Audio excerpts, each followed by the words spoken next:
Hey, it's Aloha Falava. This is Leotama Dr. John Peterson, and you are watching Sports Cards Edge, otherwise known as TE2 Edge Sports Cards. So it's Tuesday night, and I thought I would jump on a video here and get on down in the basement at the card table. As you can see here, got the cards.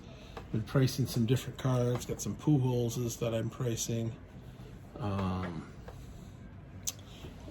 Picked up some FIFA 2019 World Cup Women's Soccer stickers.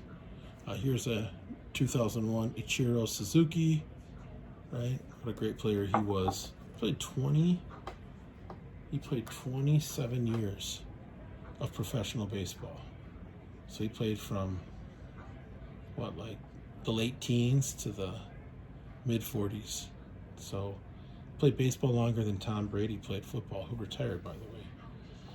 So anyway, I just thought I would get on camera here. I received my submission to CSG back in early January 3rd. I received the submission back in the mail today. And so I've unboxed the 13 cards. You can see those here. And I'm going to go through these grades with you all tonight. I've got my laptop here, and maybe we'll look up some of these cards and see what they're worth. All right, so CSG, Certified Sports Guarantee, part of the CCG family. Recently bought out Topps in the last month, and or not CSG, but Fanatics bought out Topps, and Fanatics grading arm for cards is CSG. And so there's a connection between Michael Rubin and the folks at CSG. And so in addition to that, it sounds like CSG is going to be the sports card authenticator for eBay. So any cards currently that are sold for more than $750 need to be sent by the seller to CSG to have them authenticated before they are sent to the buyer. That's for graded cards. And I suspect that figure will go down to closer on anything that's $250 or more, thereabouts, will have to go to CSG. So CSG's making moves, folks. And I know that I've taken some criticism from folks in different Facebook groups. Oh, those CSG holders don't carry the same value as PSA, and CSG cards are just not worth as much as cards that are holdered or slabbed in PSA. But I think there's going to be a bit of a shock to some folks out there when they find out that CSG is starting to take over the grading industry, and it's only a matter of time before they become a big player in grading. I see them leapfrogging. Well, I think they're already better than HGA. I don't think HGA is all that great. But I see them leapfrogging SGC real soon. I've heard SGC's grading is wildly inconsistent and sometimes inaccurate. They're supposedly great graders for vintage. Yeah, I don't know. I'm not hearing that from vintage card dealers here in the Twin Cities. In fact, I'm hearing that SGC is problematic because they undergrade the cards. And I've heard that from a couple people who specialize in vintage. Beckett Grading Services, I don't know. Their backlog is like over a year long. And I don't think they really care. I haven't seen them really making any moves or putting anything out there. And PSA, as we all know, has been backlogged, but they're making their way through that backlog. Of course, PSA is king right now. Everybody knows that. And if you're looking to flip cards quickly, you have to get them graded by PSA. In fact, I put a submission in just a couple days ago, yesterday, to PSA through Got Baseball Cards down in Atlanta area with Joe. Excuse me. And so those are cards that I'm looking to flip, that I'm looking to sell. Now, am I looking to sell these cards? Yeah, I'm looking to sell these cards too. But I'm not in any sort of hurry to sell them because CSG is a 3 to 5 year long play. All right. So the value of CSG cards today is far lower than what I think they're going to be in 2 to 3 years from now, when Fanatics takes over the entire sports card industry and hobby. So with that said, let's take a look at these cards. First card is, can't see that, it's a Warren Spawn. What did we get? Looks like we ended up with a near mint 8. Wow. Okay. 1954 Topps Warren Spawn and a near mint 8. Beautiful card. Centering is a 9. Corners are a 9. Edges are an 8. Or corners are an 8. Edges are an 8. And the surface is 7.5. 7.5 on the surface. Yeah. Warren Spawn has more wins as a left-handed pitcher than any other lefty in the history of the major leagues. And he didn't play 3 of the first 4 seasons of his career because he served in World War II. So, or was it the Korean War? Might have been the Korean War. I know he was in the armed forces. I want to say that was the late 40s. 46, 47, 48. He did play his first year, but then the second, third, and fourth years he did not play because he was in the armed forces and serving in the military. So he ended up with 363 wins. Well, you give him back those 3 years and he wins 20 games a year. That's 60 more wins. He breaks 400 wins over 22 years of pitching. So pretty impressive card, I think. Very happy with this grade. To get a 1954 and an 8, I'm pleased with. Put that one there. Next card is a 1955 Don Mossy. Let's see what we got for that. Looks like we got an 8, which is kind of disappointing to me, but I'm okay with it. I was hoping for a 9. A 9 in this card, completed and sold, is around $1,100. And I got this card for, I don't know, maybe a couple bucks at a shop back in December. But still a really nice card. I mean, look at this guy. How awesome is he? Right? 1954 was his rookie year, and that's the year the Cleveland Indians won the World Series. So how'd we do on centering? Got a 9 on centering, 8.5 on corners, 8 on edges, and 8 on surface. So, I mean, I could see in some respects how this could be an 8.5, but they gave it an 8. CSG is tough grading. I mean, they are definitely not the easiest graders. I love the slabs. Looks so clear, right? Just crystal clear. All right, so an 8.5. Not bad. Next card. 1956 Topps Warren Spawn. Another Warren Spawn. As you can see, I like Warren Spawn. Wipe it off. All right, so what did we do? Got a 7 on this one. Yeah, it's about what I figured.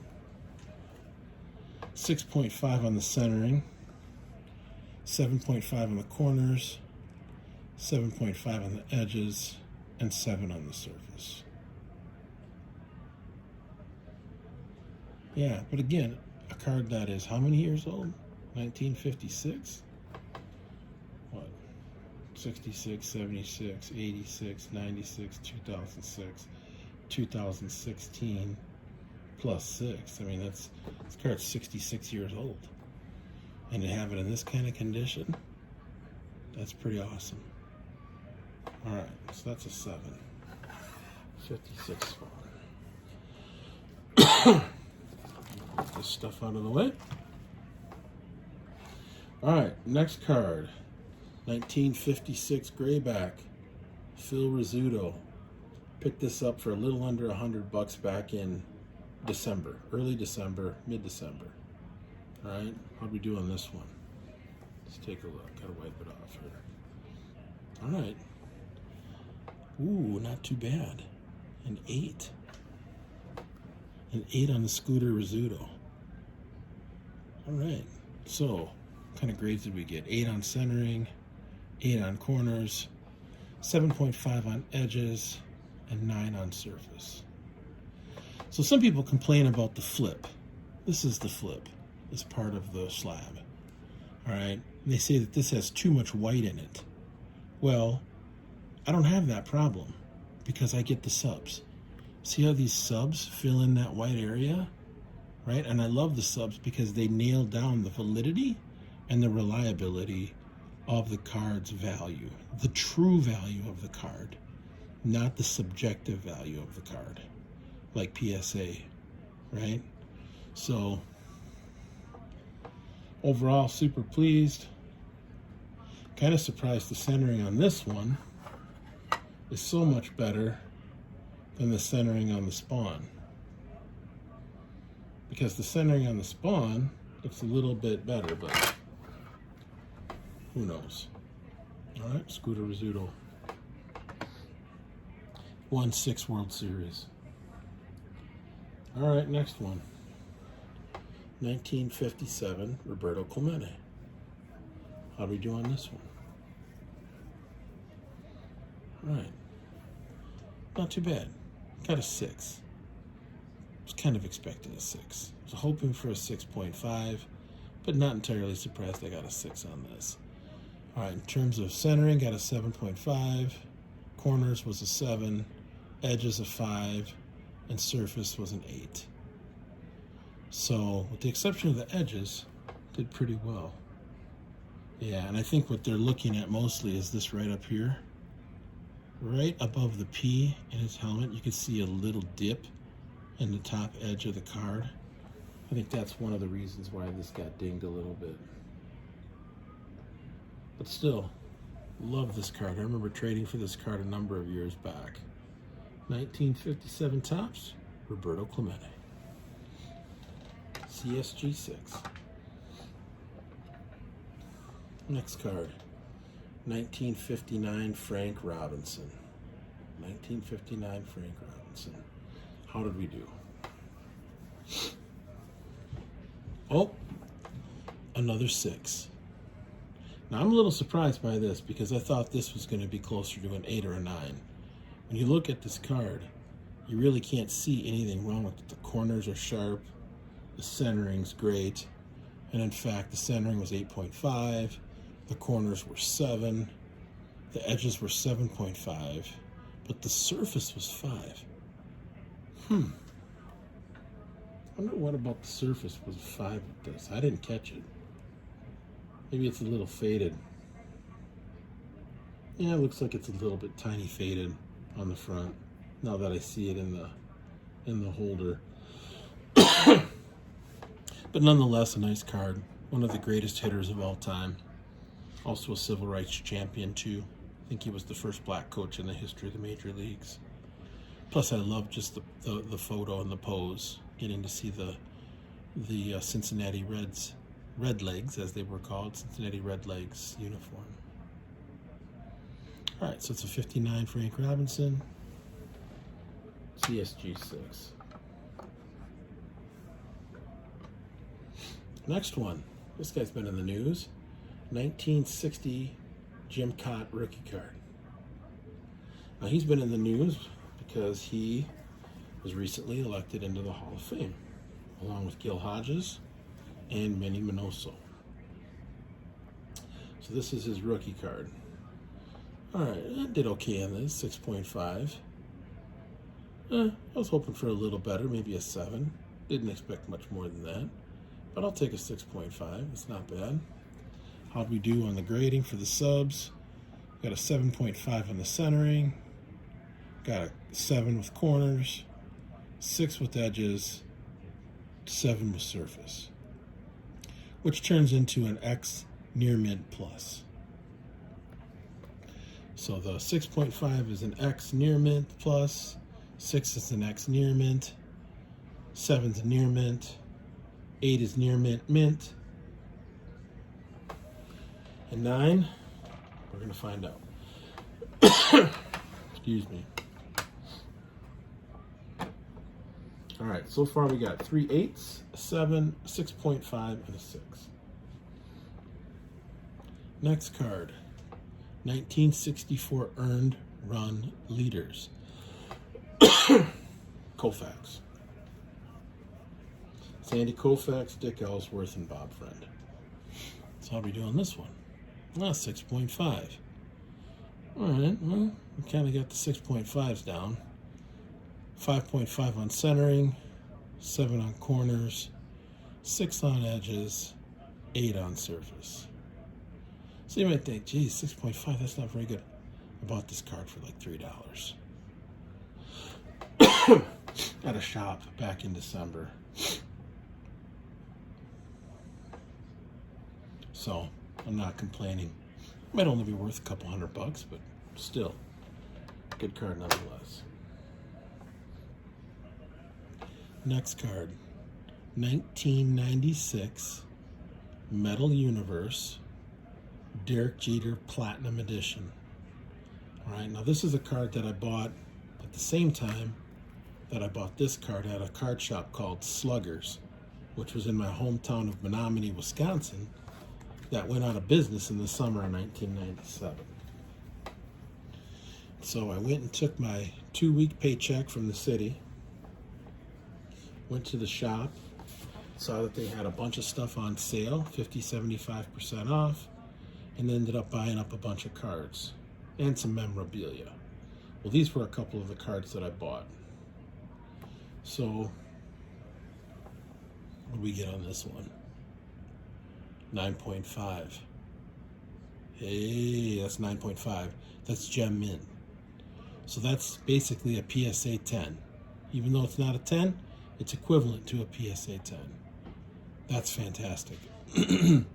This is not the base card. The base card is not platinum. This is the platinum edition, so it's the highest end card. 9.5 on centering, 9 on corners, 9.5 on edges, and 9.5 on surface. Now, you might ask yourself, what is this card worth? Well, let's take a look. I'm going to go to my handy dandy laptop here.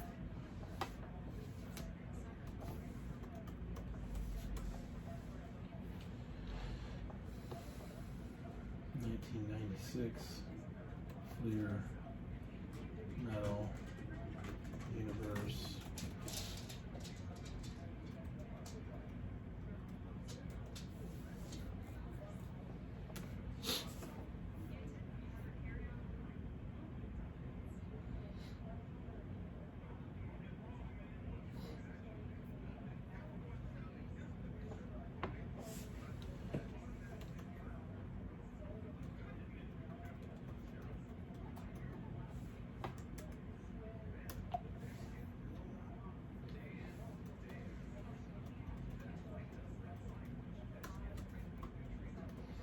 So I'm just typing in the search.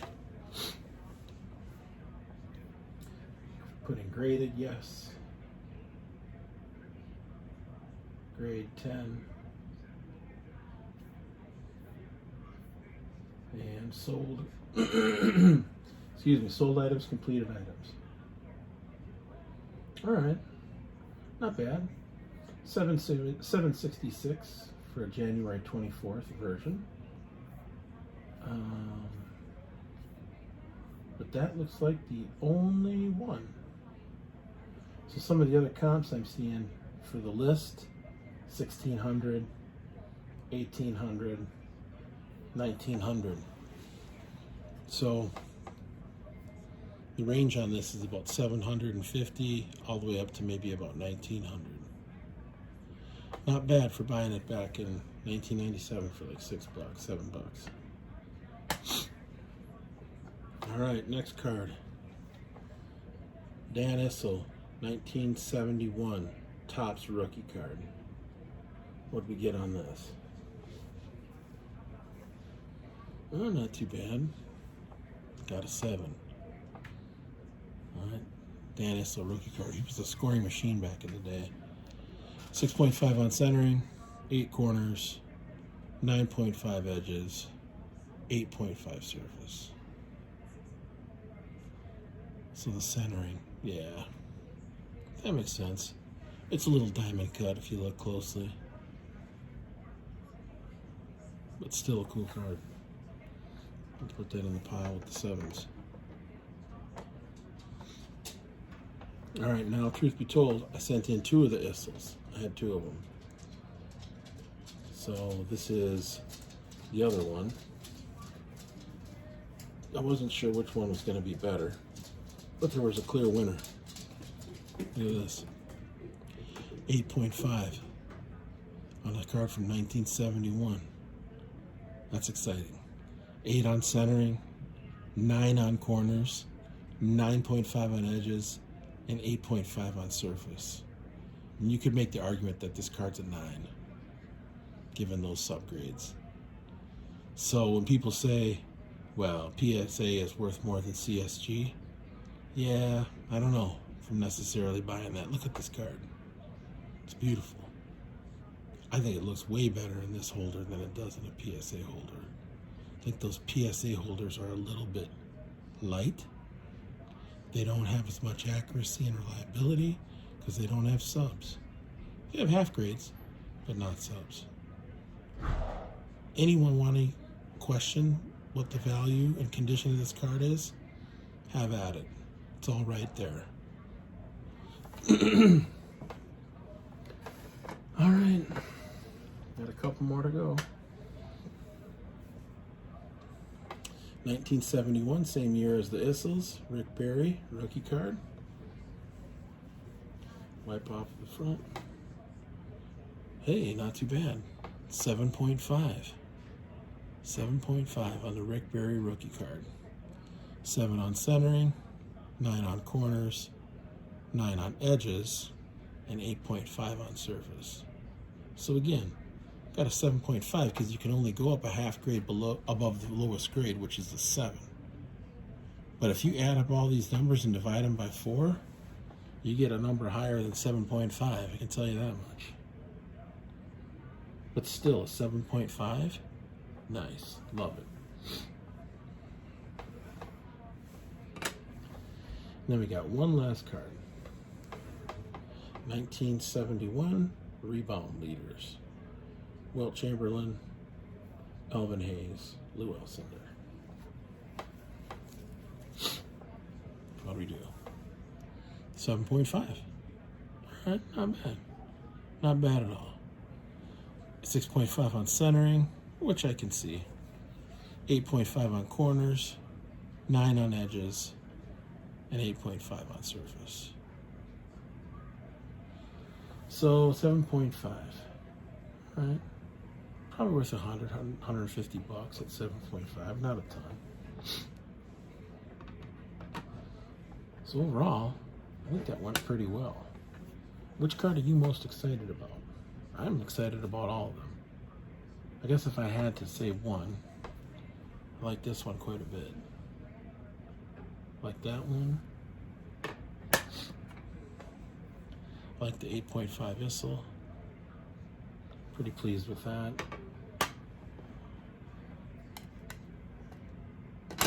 I'm pretty stoked about this 854 Topps Warren Spahn. All right, we're at 23 minutes. I'm going to cut it out and cut off the video. Appreciate you watching. Peace out and one love. Check out the website, TE2Consulting.com, TE2 Edge Sports Cards, and you can find us on YouTube at Sports Cards Edge, and you can find us on Facebook, TE2 Sports Cards Edge. Peace.